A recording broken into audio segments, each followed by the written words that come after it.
Google's going to have themselves a problem. Do you remember what happened when they decided they would do a review of their sexist pay processes? Yes, and they found out they were actually paying the women more than the men. Right. Oops, we have to pay our men more. Yeah. Google's in a little bit of a conundrum here because they are very data driven.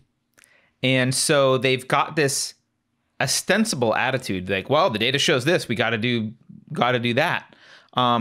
But the ideology that permeates is anti-reality and anti-data. It's not anti-data. It's not data-driven. Right. So the ideology is like, you're underpaying women. You have to check. And they're like, okay, we'll check. We're underpaying men. Oops. like they're going to get themselves into trouble here. So I don't know. It'll be interesting to see whether I don't want to have optimism for Google, but I'm going to for a moment. If their culture of data-driven learning works, it will root out the social justice culture, and it will be gone eventually. It'll win. What's going to win? Yeah, I actually, I would like to have optimism for them.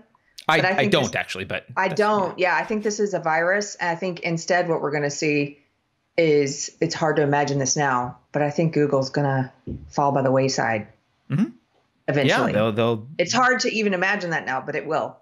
Because I think the ideology is too strong. It's going to defeat the data-driven culture.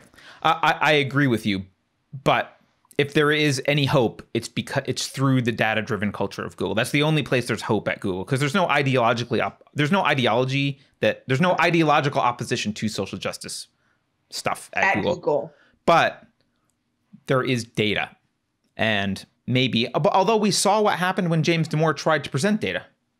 So that's why I'm kind of in your camp, and like, I think they're going to choose ideology. And if they do eventually, that spells doom for them as a company. And you say it's hard to imagine, and it is hard to imagine Google dying, but I forget the actual number, but if you look up like Fortune 100 companies from 50 years ago or whatever, like very few are still even, you don't even know, like very few are around.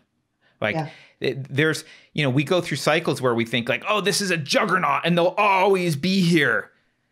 Right. And then someone's like, what's Digital Equipment Corporation? I never heard of them. Right. Like, like that happens. So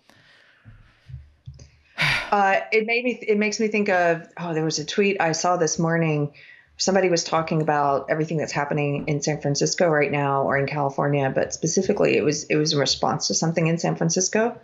And it said, just a reminder that in 1950, Detroit was one of the most successul, economically sound cities. Detroit was the Silicon Valley and now it's not. It was in response to, I think it was in response to an article about companies leaving Silicon Valley. Yeah.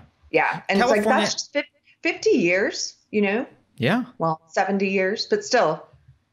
Yeah, a couple of generations. I mean, California there is a lot of productivity here. There's a lot of talent here. Stanford is a great university. Even Berkeley is a great university in many respects, right? And there's a lot of money here. There's a lot of talent. There's a lot of reasons why Silicon Valley became what it is. However, these ideologies that are opposed to the things that make productivity possible, like individualism and property rights and reason, like those ideologies can't actually flourish in a desert. They need to find the most successful place and go there, because they're like parasitic ideologies. Like the ideologies on their own collapse into death and starvation. So they need to glom on to some very successful region and like suck the money out of that region for a while, because like there's no place else. They can't go to Detroit and try and make careers now in like modern Detroit and be like, oh, that's the place we're gonna, lay our foundations. It's like, well, Detroit's a mess. Like you can't suck enough blood out of Detroit. But the Bay Area, I mean, I remember when Facebook went public and it was like, I think over 1,000 millionaires were coined overnight. I mean, there's a lot of money here.